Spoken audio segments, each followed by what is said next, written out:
Nassif, bem-vindo aqui ao Jornal da Fora, tudo bem? Bom, gente, Jorge, Ana, tudo bem? Tudo bem. Bem-vindo, boa tarde. Boa tarde aí. Pô, essas eleições aí são uma surpresa, né? Surpresa. Nassif, fala primeiro aí do seu livro aí. Que livro que você está lançando? O livro chama Conspiração Lava Jato, mas ele pega só uma parte da... Ele só pega as histórias obscuras da Lava Jato. Na verdade, eu tento ver aquele conjunto de fatores que levou ao desmonte institucional do país e permitiu lá na frente um juiz medíocre e um grupo de procuradores deslumbrados aí completar a obra, né? Mas é algo que começa lá em 2005, quando a mídia... essas mudanças que ocorreram no mercado de informação, com a internet, tudo, e a mídia, através do Roberto Tivita, né, monta um cartel visando se transformar em poder político, seguindo o exemplo do Murdoch nos Estados Unidos. A partir daí você tem uma guerra cultural que começa com o Olavo de Carvalho, e depois continua na Veja com o Reinaldo Azevedo e o Diogo Mainardi, né? E tem o Mensalão, que para mim é o maior escândalo jurídico da história do país, é o Mensalão, não é nem a Lava Jato. A Lava Jato é a consequência, né? Piores consequências. E a partir daí você tem um conjunto de vírus oportunistas aí em todos os campos, vendo que tinha um vácuo de poder, tentando ocupar o poder. Então eu pego um por um. Eu pego aí os neopentecostais que entram a partir de uma estratégia lá de trás do Nelson Rockefeller, pego os milionários do Partido Democrata, pego o pessoal da indústria de rifle dos Estados Unidos, pego o Supremo Tribunal Federal, que tem um papel central aí no desmonte do país, embora hoje seja uma âncora, o Ministério Público Federal, a Polícia Federal, pego um a um os atores, os militares que se organizam a partir da Operação Haiti, tentam mostrar como tinha as vinculações entre os militares daqui e a ultradireita americana, que consubstanciado naquela tentativa do Braga Neto de comprar coletes aí de um sujeito que participa do assassinato do presidente do Haiti. Os dados que nós levantamos aí mostrando a vinculação estreita dos Bolsonaro com o crime da Marielle. Não dá para dizer que eles comandaram o crime e tudo, mas dá para mostrar que tinham ligações diretas, que é algo que foi ignorado aí, porque... Miguel, a gente está do mesmo lado, aí a gente sabe que nesse período você teve um pacto entre Supremo, Procuradoria e mídia que só se aceitava aquilo que vinha da mídia. E a mídia só dava aquilo que vinha da Lava Jato e ali, no caso aí do Bolsonaro, naquele período ainda você teve o pacto entre Braga Neto e Bolsonaro, abençoado aí pelo Vilas Boas, pelo general Vilas Boas, em torno da apuração do caso Marielle. Então, é um conjunto de indícios aí e de matérias que nós levantamos aí ao longo de todo esse período para mostrar que, para destruir um país como o Brasil, não bastava um juiz subintelectualizado e procuradores. Foi todo um jogo muito mais amplo, envolvendo muito mais forças, né? Nassif, Aninha, eu vou fazer uma pergunta aqui para o Nassif. Eu vou passar a palavra para o Avelino, para ele interagir também, depois para o Nassif. Avelino, tem a ver com o seu livro, Nassif, porque eu vi um debate, o último debate de candidatos a prefeito do Rio de Janeiro. O Ramagem, o Rodrigo Amorim, eles só falaram de Lava Jato, né? É impressionante como a extrema-direita ela assimilou o discurso da Lava Jato. O Ramagem, primeiramente, é o Amorim, né? O Amorim era um candidato também da extrema-direita no Rio de Janeiro, que ele fez dobradinha com o Ramagem no debate. Miguel, dá só um minuto. Eu estou sozinho em casa aqui, está tocando... Eu já volto. Sei como é que é. Deixa eu tirar o som dele aqui. Não vi o cachorro dele latindo. Pronto. Avelino, eu vi o debate do Ramagem com o Eduardo Paes, e eles usavam muito essa chave da Lava Jato, né, contra o Eduardo Paes. Eduardo Paes se saiu bem, né, lembrou que, na realidade, quem acabou preso foi Crivella, quem acabou preso foi os que acusavam ele, o Witzel, foi cassado. Mas qual a influência que você acha que esses escândalos, né, a Lava Jato, eles ainda têm no imaginário político nacional? Infelizmente, ainda tem influência.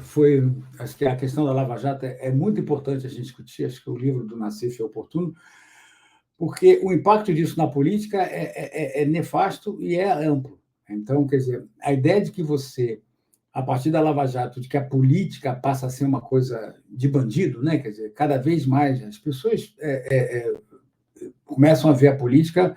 A Lava Jato é um movimento antipolítico, se a gente pensar desse ponto de vista, né? Contra a política e contra a política democrática, não é contra qualquer política, a política da negociação, do tomar lá da cá, que são coisas normais em qualquer lugar do mundo que vive a democracia. Então, foram efeitos longos e efeitos nefastos, e a gente está sofrendo muito com isso agora.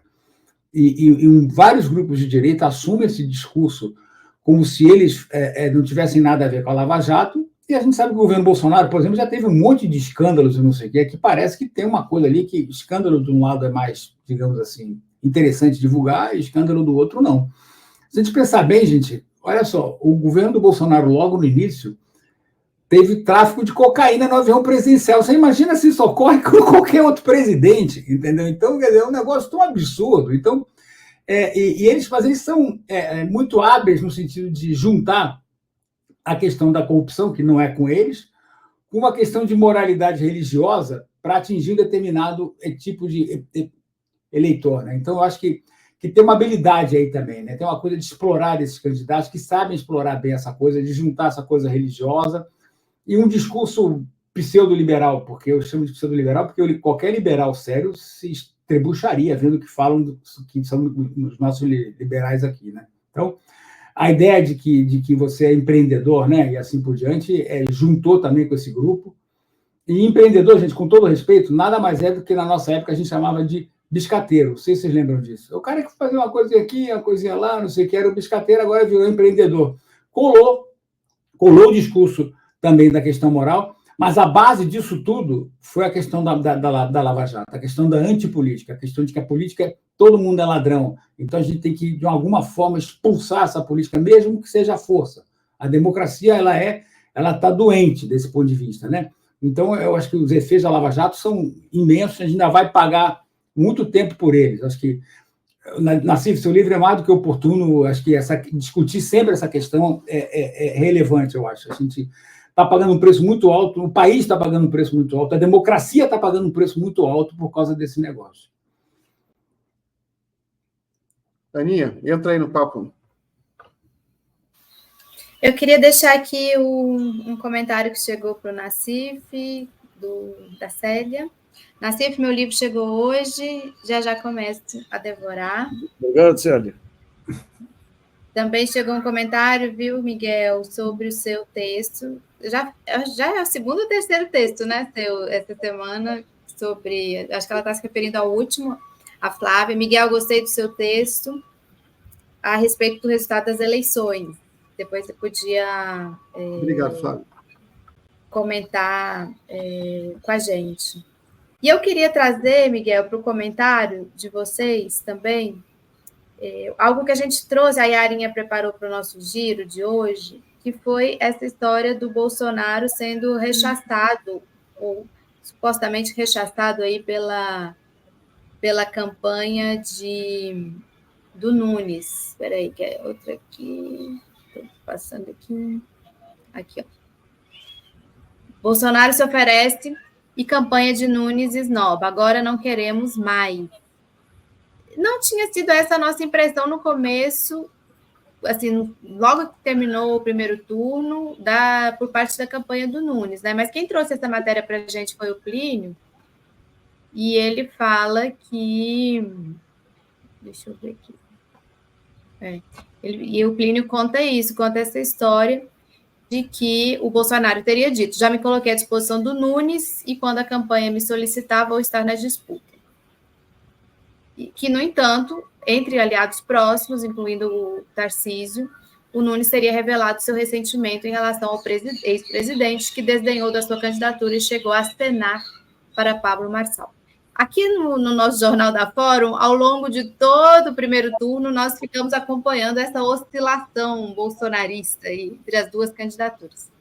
Queria colocar para o comentário de vocês, Nassif, Avelino, você também, Miguel, sobre essa que vai ser, já foi no primeiro turno, e agora no segundo turno ainda mais, a campanha das campanhas, que todo mundo vai acompanhar, que todo mundo do Brasil inteiro vai estar de olho, que é a de São Paulo. Bom, queria falar um pouquinho sobre o Bolsonaro. O Bolsonaro é um acidente de percurso aí que faz parte do sistema. É interessante essa lógica da ultradireita, que é uma lógica contra o sistema. Agora, a partir de um certo momento, o Bolsonaro fica sistema. Ele sempre foi sistema, mas era visto como outsider. Ele passa a ser sistema.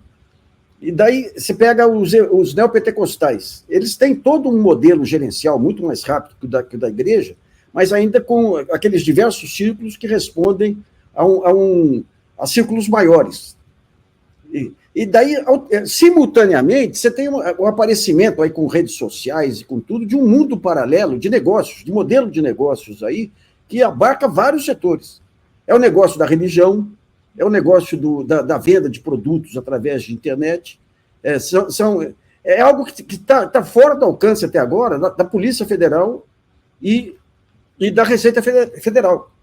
E esse empreendedorismo, você pega o Marçal, que representa isso, ele representa uma rebelião contra o sistema representado pelo Bolsonaro, que, por sua vez, se alimentava do antissistema.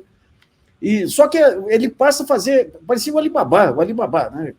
Porque ele passa a se juntar a outros estelionatários e passa a ver que o grande negócio que você tem é no setor público, no setor político. Então, eles já transformaram a religião em negócio, transformaram aí o empreendedorismo em negócio, a autoajuda em negócio, agora querem a política como negócio. E vai ser um desafio aí, porque realmente ele criou um personagem que acabou subindo a cabeça dele, né? Acabou subindo a cabeça dele. Mas eu vi o comentário do Miguel sobre o reforço do centro. O PSD realmente eu acho que vai cumprir um papel relevante aí mais à frente, como fiel da balança. Agora, São Paulo é muito difícil. O antipetismo aqui adquiriu uma dimensão, e daí surgiu essa maluquice aí que 20 ou 30 mil votos aí foram no número 13, não no número 50 do Boulos também, o que mostra 48 mil. Comunicação 48 mil votos. Um problema de comunicação terrível aí também, né? Mas é interessante, porque se o Boulos eventualmente, é muito difícil, mas se ele conseguir passar, São Paulo está com um orçamento como nunca teve em outros tempos, graças à negociação feita lá atrás pelo Haddad, e depois aquela jogada do Bolsonaro com o Nunes aí, de comprar o SEASA aí e acabar com a dívida de São Paulo, né? Então é interessante, porque no período que você tinha talvez o prefeito mais criativo, mais da cidade, que era o Haddad, você não tinha recursos. E quando ele tentou mudar a planta de PTU, tudo aquilo, o próprio Tribunal de Justiça vetou. E agora se tem um governo que está gastando aí em contratos sem licitação, sem nada, e nadando em dinheiro. E daí, com a possibilidade de perpetuar um governo absolutamente medíocre, né? E mais as emendas parlamentares, eu sei que a armadilha, que é essa conspiração do impeachment, uma conspiração que vem lá de trás, jogou o Brasil aí, sair dessa armadilha vai ser muito difícil, né?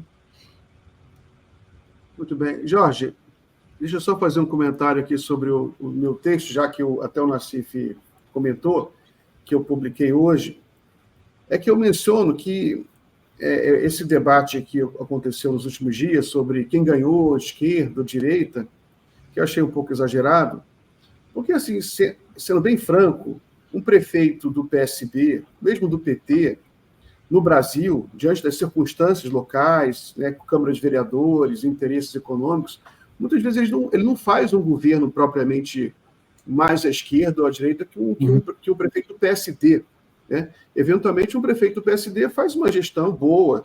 Tudo depende, evidentemente, do prefeito. Qual é o prefeito, quais as circunstâncias em que ele vai governar, né? Os apoios que ele vai ter, e quem ele é. Tem prefeito do PSD que é mais progressista, outro que é mais bolsonarista.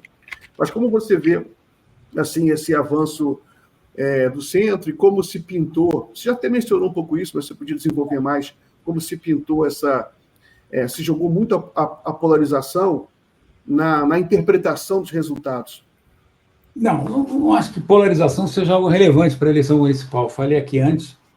Acho que houve essa grande reeleição de prefeitos, a gente tem que procurar entender por quê. Meu chute inicial é que o sistema eleitoral sofreu algumas reformas para favorecer os maiores partidos, o que não é ruim, se você pensar que vai enxugar um pouco, vai tornar toda a competição mais inteligível. Né? Com 30 partidos não funciona. Então, tem que diminuir. Isso significa que, por exemplo, o dinheiro nessa campanha do fundo partidário, do fundo eleitoral, foi muito maior do que em 2020.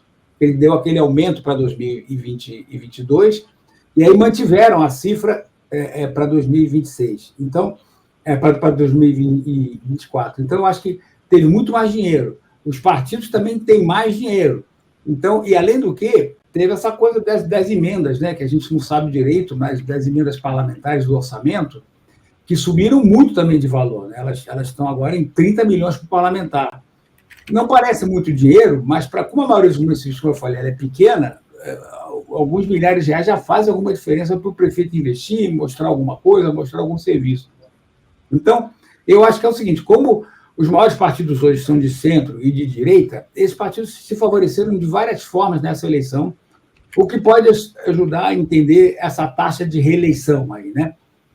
Quando eu falo assim, que não é que ficou tudo parado no lugar, o PT até que não foi tão mal, o PT subiu de 170 para 240, uma coisa assim, não houve um aumento, mas no geral o que houve foi manter tudo do jeito que está, ou seja, houve uma satisfação com os atuais prefeitos. Eu acho que boa parte da satisfação tem a ver com os recursos adicionais que eles tiveram ou durante o mandato, através de emendas parlamentares, ou durante a campanha, através do fundo partidário, do fundo eleitoral e assim por diante, que os partidos maiores tiveram mais dinheiro para colocar na campanha. Então, eu não acho que a polarização seja relevante. Ninguém vai deixar de votar num prefeito se ele é bom, porque está polarizado. Eu acho que isso aí não é. Pode ser importante para alguns lugares, mas na maioria dos lugares certamente não é. Então, a ideia de que o Brasil está, de alguma forma, polarizado, ossificado, calcificado, eu não acho que isso seja verdade. Eu acho que nós vamos ter uma eleição em 2026. E se querem saber, o meu maior temor é a eleição para o Senado. Eu acho que a eleição para presidente, o Lula, se continuar nessa atuada, tem boa chance de se reeleger. Meu temor vai ser a renovação do Senado, que vão ser 2 senadores por estado, e aí, se essa turma consegue ganhar um número significativo de senadores, começa a encaminhar medidas para, por exemplo, coibir a atuação do Supremo, derrubar ministro do Supremo.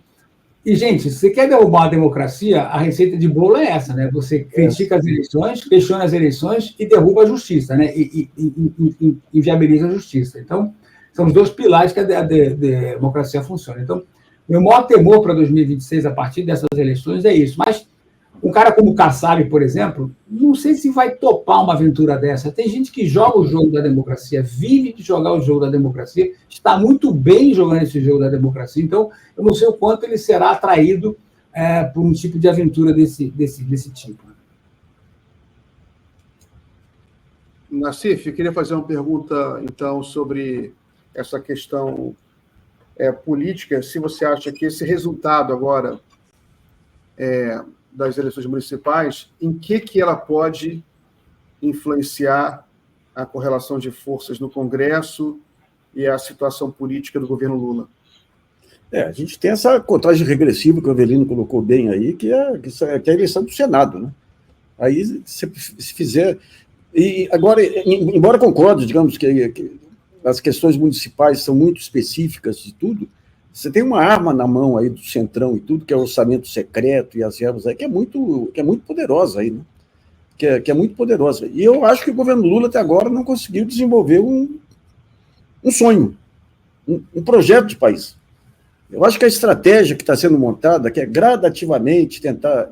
Eu não estou dizendo que não é fácil, não é fácil. Você está cercado aí pelo Centrão, cercado pelas Forças Armadas, e a qualquer momento aí poder voltar aí uma Operação Lava Jato. Aliás, com esse ministro de Minas e Energia, não duvido que em breve aconteça alguma coisa.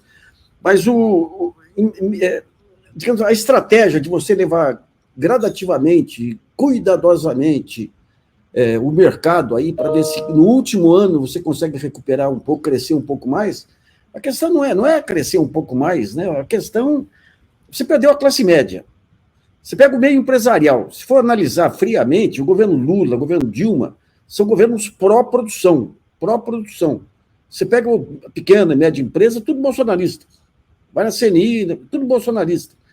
Então, eles não conseguiram transformar, criar um discurso. Você pega a Fundação Perseu Abramo lá atrás, o tempo estava com o Mercadante lá, conseguia produzir ideias boas, mas não conseguiram transformar num discurso capaz de se contrapor a esse individualismo moralista exacerbado aí da ultradireita. Lá atrás, quando você pega Roosevelt e tudo, o que o Roosevelt faz para se contrapor a um momento que é em tudo similar ao que acontece agora? Você tinha especulação, você tinha o individualismo das empresas, um Supremo Tribunal conservador. O que ele faz? Ele cria um movimento de coesão, mas em cima de um plano de ação. O Lula ele faz discursos sobre a coesão aqui, que são muito importantes nos discursos, mas você não vê a transformação num plano de ação. Ou se é um plano de ação, é restrito ao governo. Eu fui assistir lá a 5ª Conferência Nacional de Ciência, Tecnologia e Inovação, ele colocou nas mãos dos cientistas. Estou aguardando um plano de ação com metas, com tudo, mas você não vê essa articulação.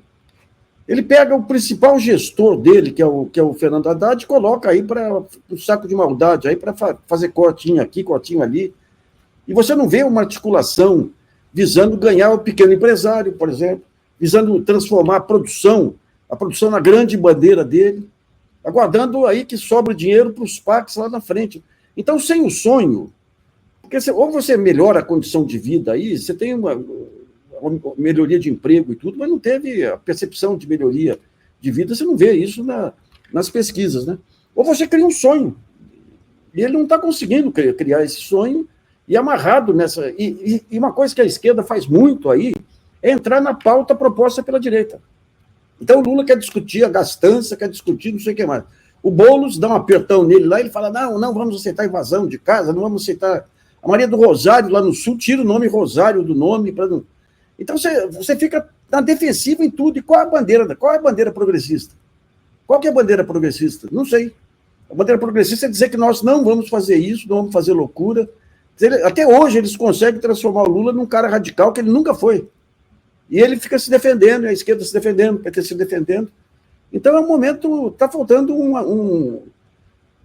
arranjador aí, um maestro que para ciência política chamar de estadista aí, para pôr um pouco de ordem aí, de organizar um pouco esse baile, viu?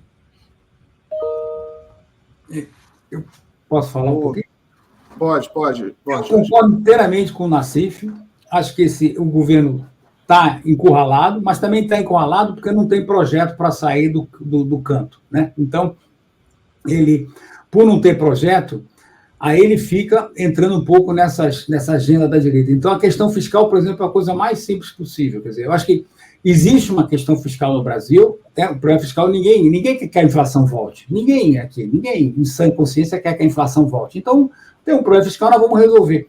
Só que, quando o Haddad tentou resolver o problema da questão fiscal, eliminando subsídios que são vergonhosos, não tem outro nome para isso, que é aquele PERSE, né, aquele da pandemia para o setor de shows, né, e para a questão da desoneração da folha, ele falou, bom, tudo bem, vocês não querem acabar com esses subsídios, então como é que nós vamos resolver o problema fiscal? O problema fiscal é nosso. E para que a gente quer resolver o problema fiscal? Porque o governo precisa investir, gente. O governo não pode ficar... O governo não tem dinheiro para investimento. Boa parte desse dinheiro do investimento está indo para essas emendas aí, quer dizer, para as emendas orçamentárias, ou mesmo coisas que não são, que são condenáveis, como a emenda PIX, por exemplo, que não tem nenhum tipo de acompanhamento, né? Então, eu acho que o governo tem que sair disso, né? Então, essa coisa da taxa de juros... É um absurdo que o empresariado, por exemplo, suba a taxa de juros, o empresariado pouco proteste, o governo não articule, não sei o que e tal. Não adianta falar contra, tem que ter um projeto, né? Quer dizer, eu acho que a taxa de juros está subindo por motivo nenhum, gente. Vamos falar a verdade, motivo zero de motivo. A economia, os economistas, com todo respeito ao Nassif, que não é desse tipo que eu vou falar, mas os economistas de banco são talvez os economistas que mais errem no país. Previram que a economia crescer 0,8%, cresce 3,2%. Se eu errar por 400%, a minha carreira está acabada, gente. Não tem discussão, está acabado. Sempre você é aquele cara que errou por 400%, entendeu? Então, eles erram o ano passado e mantêm esse ano a mesma pompa, a mesma circunstância. Então, os modelos deles estão errados com viés. Estão sempre subestimando o crescimento, estão sempre subestimando a inflação e estão sempre superestimando o desemprego. Então, quer dizer, o desemprego para eles tem que ser maior, a inflação tem que ser maior e o crescimento tem que ser menor. E não é nada disso que está acontecendo. E mesmo assim os juros sobem. Por que os juros sobem? Porque lá na frente pode ser que não sei o que, a expectativa... Porra, cara, uma expectativa é um negócio subjetivo. Aí, se o seu modelo está errando desse jeito, não é hora de parar, para pensar um pouquinho, vamos conversar todo mundo, o que está acontecendo com o país, que país a gente quer ter, gente? Nós estamos em alguns momentos, e daqui a pouco nós estamos definindo que país a gente vai ter para daqui a 20, 30 anos. Que país a gente quer ter daqui a 20, 30 anos? Eu acho que essa é a discussão que o governo tem que pôr em cima da mesa. A questão fiscal está embutida nisso aí, mas não é a única coisa. Esse seria o meu ponto. Então, mas a armadilha dos economistas de banco, eu acho que eles não erram, não. Eu acho que eles acertam. O objetivo deles... Por exemplo, você está crescendo mais. Se está crescendo mais, está arrecadando mais. Se está arrecadando mais, poderia sobrar mais dinheiro para investimento, mais dinheiro para acertar aí as universidades. O que eles fazem? Não, se está crescendo muito, vai aquecer a economia e isso pode dar inflação. Então, eles aumentam a taxa de juros. Aumentando a taxa de juros, aquele aumento de arrecadação que vem do crescimento vai para o mercado financeiro. Então, você tem hoje 2 sanguessugas terríveis aí, que são as emendas secretas e ao mercado financeiro. Mas não tem nenhuma lógica o negócio desse. Você pega agora, por exemplo, a inflação esse mês, cresceu um pouquinho, 0,45. Daí você vai ver, 0,45, o que se deve a 0,45? Se deve à questão da seca que obrigou a um aumento na conta de luz. Se não fosse a conta de luz, você estava com a inflação anual caindo. Ou seja, os juros não tem nada a ver com o preço administrado. E eles falam, não, agora tem que aumentar a taxa de juros. Mas daí quando você vai ver, vamos pegar a Globo. Qual que é o grande lucro da Globo? Tesouraria.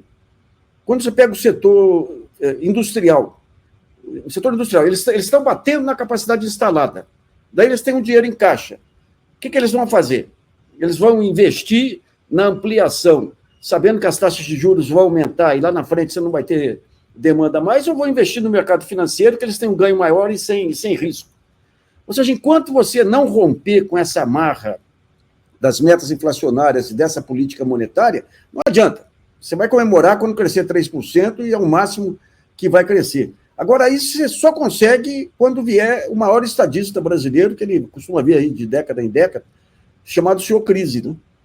Agora, o Brasil, nem com o senhor Crise aí de uma pandemia que matou 700 mil pessoas, o Brasil não aprendeu.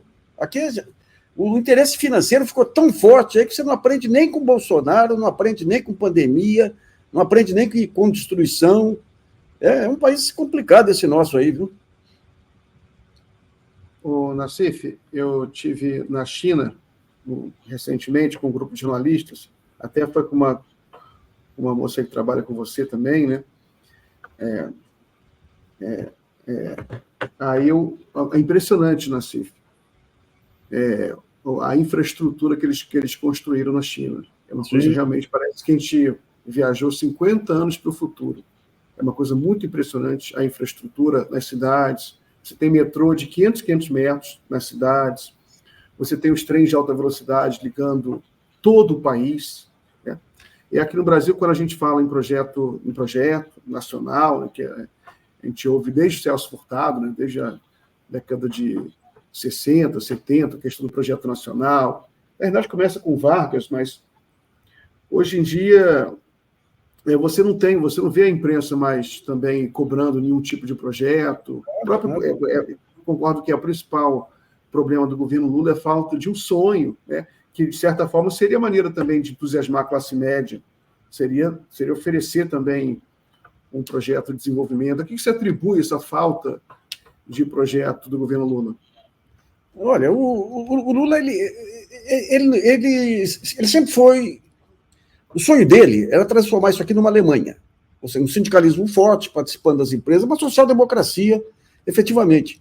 Ele nunca foi de peitar, digamos, aqueles dogmas aí da economia. Outro dia eu republiquei um artigo meu de 2006, e nesse artigo eu comentava que o Armínio Fraga, criticando o governo Lula, porque definiu uma meta de inflação muito baixa, ou seja, o juros tinha que ser muito alto para aquela meta muito baixa. O Lula tem um momento que ele explode. Ali, se não tivesse a crise de 2007, o Brasil teria quebrado. Aquele câmbio estava levando aí a um problema. Daí vem a crise de 2008 e emerge um outro Lula. O preço de commodities explode, ajudando tudo, mas emerge um Lula estadista, efetivamente. Um Lula que passou a buscar soluções. Ele pegou a Dilma, pegou o Nelson Barbosa, buscar soluções, onde tem problema. E a levantar o moral do povo para enfrentar a crise. Naquele curto período, ele se transformou no estadista mais popular do planeta naquele momento. Ele volta agora numa situação muito incômoda, também não vamos como a única peça capaz de segurar o desmonte final do país, mas sem condições políticas de avançar e sem imaginação criadora. Outro dia eu publiquei como que o Roosevelt montou o New Deal, vários conselhos interministeriais, intersetoriais, com população, com banco, com tudo, dentro de um modelo. Vamos pegar o Juscelino. O Vargas deixou as grandes estatais prontas, o Juscelino ele aproveita um momento que é muito similar do Brasil hoje. O Brasil com uma baita chance aí com a transição energética. O Juscelino vê uma baita chance com a reconstrução da Europa, falta de mercado na Europa, a indústria automobilística querendo vir para cá. O que ele faz? Monta lá o plano de metas, com todo mundo. Você não tinha gestores no Brasil, você não tinha tradição de gestão no Brasil. Inácio Rangel e outros tiveram que aprender a fazer gestão lá. A CEMIG deu uma boa ajuda, mas definindo metas para cada área. E na indústria automobilística ele fez duas coisas. A indústria que quiser se instalar aqui tem que ter sócio brasileiro. Com isso ele ganhou os capitalistas brasileiros. Monteiro Aranha e tudo, aquela reciclagem que você tinha que fazer da área financeira para a área real, aconteceu com isso. Quando ele vem com a autopeça tem que ser brasileira, nacional. O que aconteceu? Vou dar só um exemplo. Você tinha muitos judeus que vieram para cá expulsos aí pelo nazismo, que tinham dinheiro aplicado na Argentina, porque aqui você não tinha nem mercado de capitais. Quando o Juscelino abre essa possibilidade, vem Zé Mindlin, vem Kaczynski, vem outros, e montam empresas brasileiras. Aqui, por exemplo, você teve na China. Os chineses, quando você conversa com os chineses aqui, eles falam, poxa, estão acusando a gente de só querer comprar terra e tudo mais. Até hoje o Brasil não falou o que quer da gente. Pô, se vai negociar com a China, se o Brasil é peça central no BRICS e na América Latina, onde que está o espaço para a empresa nacional? Onde que está o espaço aqui para parceria, para transferência de tecnologia? Então você não vê, está tudo solto isso aí, e o Lula preocupado em... Ele se comporta como um público bem informado, faz as críticas corretas, tudo, mas que fala, vem cá, mas essa crítica, você é o presidente da República, você não é o leitor de jornal, o crítico de jornal que está... Você é o presidente da República, né? E daí, na falta desse projeto de país, você tem um ministro da Casa Civil muito fraco. Outro dia ele foi dar uma entrevista por que o Brasil demorou para atuar no caso das queimadas. Ele falou, porque eu fui governador, eu sei que projetos têm que ter começo, meio e fim. E daí me trouxeram um PowerPoint, aí provavelmente a Marina Silva, eu falei, não quero PowerPoint, volte e me traga assim, assado, como se o problema fosse da Marina Silva e não do governo. Então você tem ministros bem intencionados, sem capacidade de formulação, dentro do governo você não tem uma estrutura capaz de ajudar na formulação, então fica dependendo de sopros aqui e ali, uma lei que aprova ali, Então é complicado governar assim, sabe? Nassif, mas o peso do Congresso tão adverso, ele é real ou ele tem sido usado também para essa praticamente inação, pelo que você disse? É real, mas você tem muita coisa que um governo pode fazer sem depender especificamente do Congresso. Por exemplo, vamos pegar aqui arranjo produtivo digital. Você tem estruturas, o Brasil ele tem um ativo extraordinário que são aquelas estruturas de alcance nacional. Sistema SEBRAE, o Sistema S, de uma maneira geral, MST, MTST, a Associação Comercial, cooperativismo, a estrutura das agências do Banco do Brasil, Caixa Econômica, Correios. Então, essas estruturas nacionais, nas mãos de pessoas com imaginação, podem gerar programas fantásticos, mostrando aquela que tem que ser a grande bandeira dos setores progressistas, que é a união dos pequenos, médios e tudo, visando enfrentar esse novo mundo que tem aí das grandes plataformas de comércio e tudo, né? Mas você não vê. Outro dia eu mandei até uma ideia lá que você fica angustiado, né? Arranjo produtivo digital. Usar aquele modelo de arranjo produtivo local e fazer o digital agora. Mandei para lá, nem retorno. Daí fui convidado para dar uma palestra na FIA, aqui, que é ligada à Faculdade de Economia aqui de São Paulo. Daí falaram, olha, nós estamos apresentando aquele projeto para o governo de São Paulo. Então, as ideias ficam voando lá e não tem imaginação criadora. Não tem desaguador. Esse que é o ponto enrolado aí. Vai acordar uma hora, só espero que não acorde muito tarde. E, Ana, me perdoe só complementar. A restrição no Congresso existe, mas a gente também tem que saber qual é o tamanho dela, né? Porque, por exemplo, você acha que se tiver uma ideia para impulsionar o Brasil, a indústria, criar emprego, o Congresso vai ser contra? Quem é que vai ser contra? Entendeu? A gente tem que saber medir o que a gente não rotula todo mundo de direita, conservador e não sei o quê. Então, nada é possível. Não, eu acho que tem que fazer política. Mas você só faz política se você tem um projeto. Então, você tem uma estratégia e você vai fazer política para chegar naquela estratégia. Vai usar taticamente, você vai caminhar naquela de direção da sua estratégia. Sem estratégia, você não faz tática. Sem tática, você não negocia nada, não tem o que falar. Fica isolado. É isso aí. A estratégia, o ponto central é a bandeira. A estratégia é a bandeira, ela serve para articular todas as partes. Ele tem que convencer que a salvação do Brasil é a produção. Então, não pode ser só Bolsa Família. Ele fala, não, mas a Bolsa Família ajuda a melhorar o comércio. Tá, mas tem que ter ações que cativem o comércio, cativem a pequena empresa. Ele tem que mostrar para o dono de bar, para o dono de boteco, para o empregado de lá, que vocês é que salvam o Brasil. O Bolsonaro conseguiu mobilizar o país dizendo que a salvação era rezar em porta de quartel, pô. E o pessoal foi. Uhum. A ansiedade por ajudar o Brasil é imensa. E o Lula tem a noção da importância da produção, da inovação, ele tem essa noção. Você pega as palestras, os discursos dele, ele tem plenamente essa noção. Mas na hora de colocar em prática, não tem uma estrutura capaz de... E ele que tem que montar a estrutura, né? Muito bem, Aninha. Quer passar para outra pauta, uma pauta internacional, alguma coisa assim? Eu queria trazer uma pauta que está circulando muito hoje. Não sei se o Gui conseguiu subir o vídeo. Bom, vocês devem ter visto ou lido sobre uma fala do ministro da Defesa hoje, né? O José Múcio. Nós estamos na semana um ano do 7 de outubro. Só para dar um dado aqui que interessa, todos os dados que vêm ali nos interessam, os dados como humanistas que somos minimamente, mas só de jornal. Hoje morreram mais 2 jornalistas, já são quase 200 jornalistas assassinados, mortos em Gaza desde aquele 7 de outubro.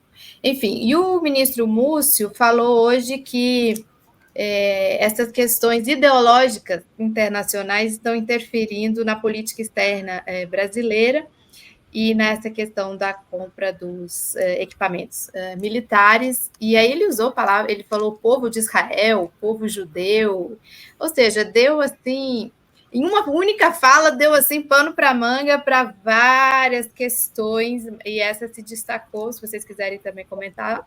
Posso fazer? Eu escrevi sobre isso aí.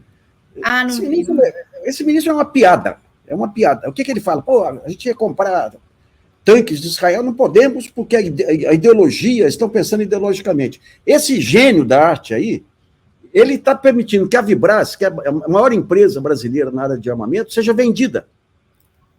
Ele permite que as Forças Armadas usem a Starlink para comunicação. Ou seja, ele não faz nada em termos de defesa. Não faz nada em termos de defesa.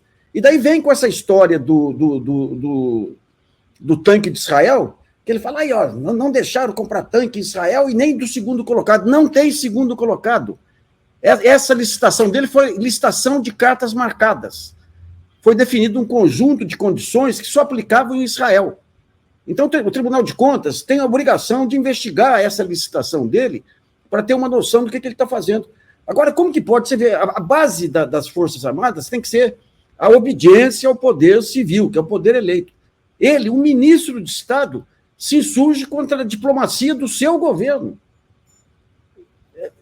Esse cara, olha, E numa questão que se revelou eleitoralmente ruim, né? Quer dizer, para o presidente e para o governo, porque lembra como é que foi o negócio de Israel? Quer dizer, ninguém aqui é contra o país de Israel. O governo Netanyahu, que é um governo sanguinário, e o Lula, pode ter exagerado na questão lá de comparar com o Hitler e tudo, mas foi um dos primeiros a salientar isso aí. E hoje em dia, o Netanyahu brigou com a ONU. Não é o Brasil que é ideológico. Se alguém é ideológico aqui é o governo Netanyahu. E o segundo exemplo dele, dá vontade de dar um coque na cabeça dele.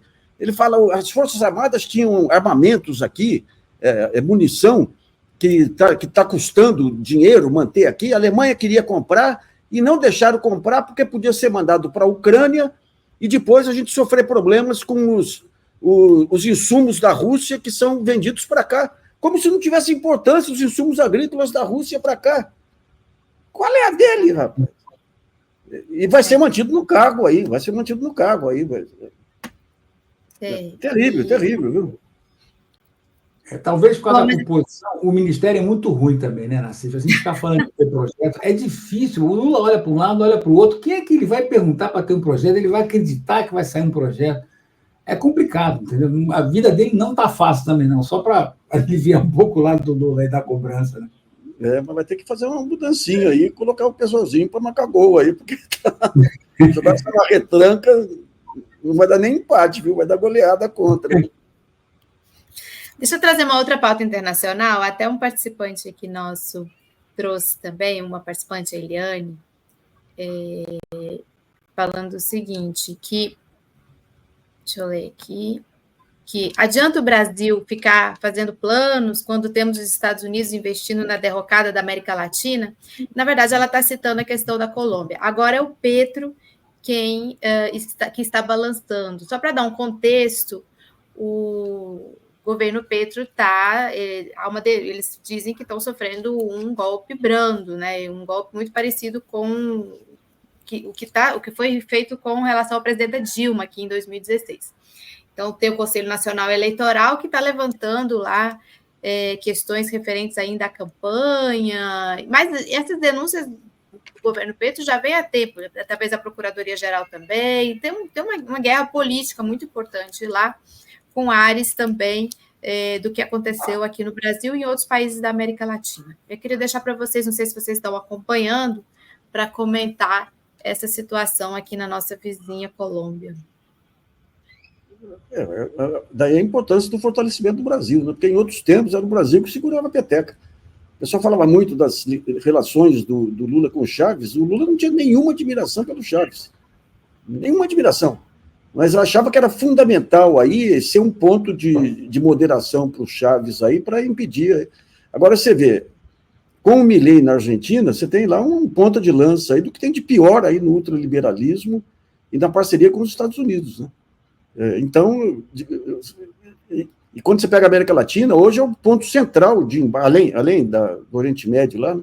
É um dos pontos centrais de embate aí entre BRICS, China, Rússia e tudo, e os Estados Unidos, né? E o Brasil, a saída do Brasil, o grande salto do Brasil, vai ser nessa parceria com a China, como foi no pós-guerra lá com os Estados Unidos.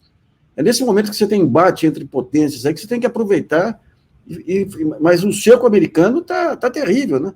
E é um cerco que, à medida que aumenta a decadência americana, justamente em função desse modelo de financiarização. O Miguel falou da China, Miguel, mas quando você pega a China, não tem o setor financeiro lá totalmente sob controle, não tem jogada especulativa. Quando você pega os Estados Unidos, vê o que aconteceu com o Boeing, o que aconteceu com a 3G lá e aqui. É um modelo Jack Welch de gestão, que é pegar cada empresa, sugar o máximo possível no curto prazo e o futuro que exploda.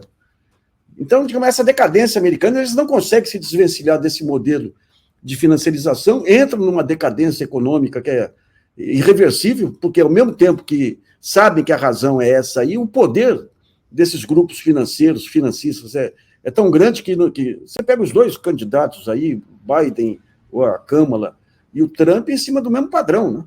Então, é uma economia que foi amarrada, manietada, capada aí pelos grandes grupos financeiros e todo aquele empreendedorismo que marcou a vida e a ascensão dos Estados Unidos vai para o vinagre, né? Então, qual é a maneira da potência reagir ao aparecimento de outras, através da geopolítica. Daí surge Lava Jato, como uma manifestação da influência americana, aparecem as tentativas de golpe na Venezuela, que já apareceu lá atrás, em outros momentos, agora. Então, é um jogo... E um mundo que não tem estadistas mais, né? Quando você pega lá a guerra dos mísseis lá atrás, lá era Khrushchev e Kennedy. Hoje, quem você pega aqui é Biden, Trump.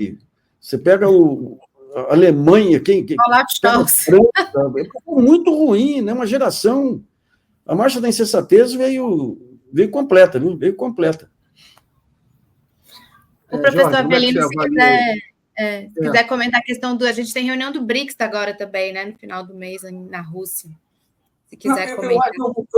Eu concordo com o que o Nassif falou. Eu acho que é o seguinte, o Brasil sempre teve uma tradição de manter boas relações com seus vizinhos e eu acho que deve manter assim. Então, a questão da Venezuela, para mim, é claro, não vai brigar com a Venezuela. Por que a gente vai brigar com a Venezuela? Nunca brigamos com vizinho algum, vou brigar... o Milei pode falar mal da Venezuela, o que ele quiser, porque ele não faz fronteira com a Venezuela, né? Moleza. Assim a gente pode falar mal de quem a gente quiser fora da América do Sul também, porque não faz fronteira. Então, é sempre mais fácil você falar mal do vizinho dos outros. Então, o Brasil sempre teve essa tradição de boas relações com seus vizinhos e deve manter. Eu acho que também concordo com relação à China. A China, até pelo seu sucesso, eu andei conversando com alguns outros colegas, Miguel também você possa ajudar nessa, ela está sendo excluída de alguns mercados, dos mercados relevantes do mundo, ou seja, ela está sendo bloqueada nos Estados Unidos com impostos e taxas altíssimos, e o mesmo está ocorrendo na União Europeia. A verdade é que eles ganharam a batalha pela questão dos carros elétricos, batalha por algumas coisas de informática, né, de equipamento de informática, dessa coisa de Wi-Fi e tudo. Então, eles investiram nisso há décadas. Eu estudei nos Estados Unidos, na época eu já estudava, já tinha um monte de chinês que o governo mandava para lá e depois mandava de volta, chamava de volta, ou seja, não era uma coisa de mandar para lá e ficar por lá. Voltava. O Brasil já teve um programa parecido com isso. Eu lembro que o CNPq, CAPES, tinha vários programas, inclusive eu fui com Bolsa da CAPES. Então, é uma coisa que era relevante, né? Então, os chineses estão colhendo o sucesso do investimento que eles fizeram e esse investimento fez eles passarem à frente da produção desses principais mercados. Abre uma oportunidade para o Brasil ter uma boa parceria com a China. Mas aí voltamos na questão anterior que a gente tinha discutido. Precisa ter um projeto, né? O que a gente quer dos chineses? O que a gente quer? Entendeu? Sem isso fica difícil você negociar. Se você não me diz o que você quer, como é que eu posso entregar, sabe, eu fazer proposta, né? E sem uma América do Sul latina integrada, é mais difícil. Está difícil. Nassif, o que você acha? Não, é isso aí, ué. Você acha que o Brasil deveria aderir à Rota da Seda? Sim, mas não tenha dúvida. A Rota da Seda aí, quando você integrar, você pega hoje o comércio brasileiro, cada vez mais, não só a China, mas a Ásia. Agora, quando digamos, as estradas estiverem prontas aí, você imagina a soja brasileira saindo pelo Pacífico. Ninguém segura mais aqui. Agora, o ponto central é que, na outra ponta, você tem o Brasil exportando produtos primários aí para todo lado, aí, mas quando você pega a pauta de importação aí, tudo quanto é produto de maior valor agregado, você está importando, né? Então, é um jogo enrolado, que você vai ter que estabelecer imposto de importação sobre muitos produtos chineses, sob risco aí de acabar de vez com a indústria brasileira, e montar parcerias. Fizeram um imposto de importação sobre o carro elétrico só, mas quando você pega a parte siderúrgica, é enrolada. Uhum. A parte siderúrgica, o Brasil exporta minério. Aliás, outro dia mandaram informações aí que a Vale, essa exportação de Carajás, que no meio do minério tem terras raras e ouro. É outro assunto lá. Mas o Brasil exporta o minério de ferro, vem um produto acabado para cá, ou seja, tem um trajeto para lá, inclusive com a questão do carbono comendo direto lá, volta para cá a um preço muito inferior à siderúrgica brasileira. Daí você fala, eu vou colocar então um imposto de importação sobre o produto siderúrgico chinês. Tá, e como é que fica a indústria de máquinas e equipamentos brasileiros? Então vê que é uma conta muito complexa, que o caminho qual é? É fazer o que a China fez. Eu estive na China no começo dos anos 2000 com o Maurício Botelho da Embraer. Então, a Embraer, para poder entrar no mercado chinês, ela tinha que fazer uma sociedade com uma empresa chinesa e transferir tecnologia. Eu perguntei, você vai alimentar aí um futuro concorrente, e a resposta dele, eles vão aprender de qualquer jeito. Então, pelo menos eu ganho eu ganho um pouco aqui do mercado interno japonês, chinês, né? E o Brasil não trata o mercado interno como um ativo nacional. Não trata. Você pega agora o pessoal comemorando aí que teve um aumento de 16% ou 17% no licenciamento de automóveis, só que a produção de automóveis, o aumento foi 0,3% em relação aos 12 meses anteriores. Por quê? Porque uma grande parte é automóvel importado e uma outra parte é redução de exportação de automóveis. Então, você fala, essa falta de estratégia, em termos de política industrial, nós tivemos uma estratégia bem sucedida que foi feita pela Fiocruz, que não eram economistas, né, o Avelino? A Fiocruz montou o programa médico lá usando que ferramentas? Poder de compra do governo, usando esse poder de compra para induzir as multinacionais a transferir tecnologia. Essa transferência de tecnologia ia para laboratórios públicos, que licenciavam para os laboratórios privados. E por que não ia para os laboratórios privados? Porque se fosse para os laboratórios privados, daqui a algum tempo vinha uma multinacional e comprava o laboratório privado.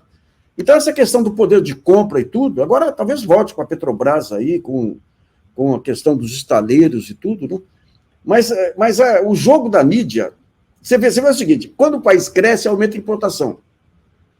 E se o Brasil tem hoje algo fantástico, é um baita de um superávit aí, e reservas cambiais que permitem crescer sem pressionar as contas externas. Nos anos 50, o Brasil, para crescer, tinha que entrar em moratória permanentemente. Daí você cata um editorial da Folha e fala, o saldo comercial está bom, mas se o governo continuar com a gastança, o saldo vai cair porque vão aumentar as importações. Como se fosse mal aumentar as importações porque o país está crescendo. Então, é uma loucura. O grau de ignorância pública... Não estamos falando de... Cá para nós, não estamos falando de boiada de Bolsonaro. Nós estamos falando da elite, supostamente elite econômica e midiática brasileira. Né? É um horror. Viu? A sensação que dá é que a elite brasileira parou de ler, ou pelo menos parou de ler livro. Vai ler internet, vai ler coisa curta, mas não tem mais densidade, né? Ficou uma coisa muito rala. Então não tem projeto, não tem nada. E só para não falar só na questão industrial, na questão agrícola, a questão das queimadas, que o ministro lá falou que era da Marina, é um problema estratégico brasileiro, porque eu sou amigo do Paulo Artacho, que é um físico voltado, é uma figura muito progressista, aliás, né? E voltado para essa questão da poluição e tudo, uma figura internacional. Ele fala, olha, do jeito que está, não vai ter mais como expandir a nossa agricultura, nós vamos perder a oportunidade que nós temos de ter mais de uma safra, por exemplo, porque o clima vai mudar, o clima não vai permitir. Para um país que está estrategicamente pensando em ter um dos seus alicerces a questão da produção agrícola, isso é um problemaço. O que a gente faz com isso? Então, queimada não é um problema menor, entendeu? Então, mas falta estratégia, mais uma vez. Falta aquela coisa, isso aqui é importante, vamos lá, vamos atacar, vamos fazer, vamos resolver. Não é uma coisa, entendeu? Não me incomoda com um problema a mais, entendeu? Então, é uma coisa realmente... Agora seria a falta de continuidade. Lá atrás, o melhor dos dias lá do Paraná, o Osmar Dias, que é irmão, tem o Osmar e o Álvaro, o melhor é o Osmar. Ele estava como diretor da carteira agrícola do Banco do Brasil e encomendou um estudo para começar a ver as mudanças climáticas, para começar a induzir a agricultura aí numa direção de prevenção, né? Mas não teve continuidade, né? Aqui a própria Dilma, os programas dela aí, que quando chega a Temer, derruba tudo, né? Daí você cata aí a indústria naval. Pô, a indústria naval, conteúdo nacional, qual que era a lógica? Você define um diferencial de preço para o conteúdo nacional, que você topa pagar acima do preço do importado, mas definindo uma meta de melhoria continuada para, num prazo X, ter a mesma competitividade do produto importado. No meio do caminho, eles escapam, matam tudo. E daí vem com essa história, não, um produto fracassado. Eu almocei tempos atrás com um desses economistas que são os profissionais do ultraliberalismo. Eu falava, olha que absurdo. Quando você pega aí o número de marceneiros, antes e depois da indústria naval, continuou o mesmo. Você quer comparar o marceneiro que arruma calota de carro aí com o marceneiro da indústria naval? Mas vai em cima disso, você não tem raciocínio, eles jogam os slogans lá e vai pegando. E toda hora a questão da gastança, né, Nassif? Aí você pergunta, mas Peraí, gente, gastança. O que o governo Lula está fazendo? Até o PAC que ele lançou lá nasceu natimorto, porque as emendas comeram lá. O que está gastando? Aí você vai olhar nas rubricas, quem que gastou mais? Pagamento de aposentadoria. Pô, o governo reduziu a fila. Ele prometeu que ia reduzir a fila do INSS. Está reduzindo, aumentou o gasto com a aposentadoria. Mas você vai deixar de pagar a aposentadoria? A aposentadoria é um contrato, né? Precatório. Então, exatamente. Precatório. Outro item que aumentou. Bolsa Família. Essas coisas. Então, quer dizer, você vai. E o Auxílio Rio Grande do Sul. Quer dizer, você não vai fazer nenhum desses gastos. Esses são os principais motivos de aumento do gasto do governo brasileiro nos últimos tempos. São gastos que o Lula não pode escolher, não é uma coisa, tem que fazer. Ele, como presidente, tem que fazer. Vai deixar o Rio Grande do Sul morrer lá, as pessoas morrerem lá sem assistência alguma? Não pode. Entendeu? Outro dia, no X, tinha um grande economista americano, não guardei o nome agora, mas publicamos na época. Ele publicou um gráfico com as despesas nominais e as despesas primárias, ou seja, aquela que inclui juros e a que não inclui juros. E falou, não tem gastança no Brasil, todo o déficit aqui é da taxa de juros. Sim. Daí você por isso que tem que aumentar, tá? Não faz sentido. Aumenta a questão do problema fiscal, quer dizer, você está, entendeu? Você está piorando o problema, você não está melhorando, não está ajudando a resolver. Está muito bom, a gente vai ter papo, que continuar depois. Terminar. Começa um programa agora da Sinara Menezes, o Brocol, vão todos para lá. Nassif, muito obrigado, boa sorte com o livro. Quinta-feira eu vou tentar. Quinta-feira que vai ser lançado? É amanhã já. Amanhã, vou tentar ir lá. Onde é que vai ser? Vai ser na BI. ABI. Tá. Ô, Jorge, e depois, dia 20 aqui, espero ser a Vera lá, hein? Vai ser lá na Martins Gomes, às 11 horas. Se vier Brasília, estarei. 31 Brasília, viu, Ana? Então vou tentar ir lá na ABI. Amanhã é lançamento do livro do Nassif. Que horas que é, Nassif? A partir das 6 horas. 6 com horas. Direito a uma roda de show. Vou para lá. Primeira lá, viu? É isso aí, pessoal. Então, um forte abraço. Um abraço. Tchau. E mais uma vez, gente, obrigado pelo convite aí, tá? Foi ótimo estar aqui de novo. Foi muito bom. Obrigado. Abração aí, gente. Obrigado pela audiência. Tchau.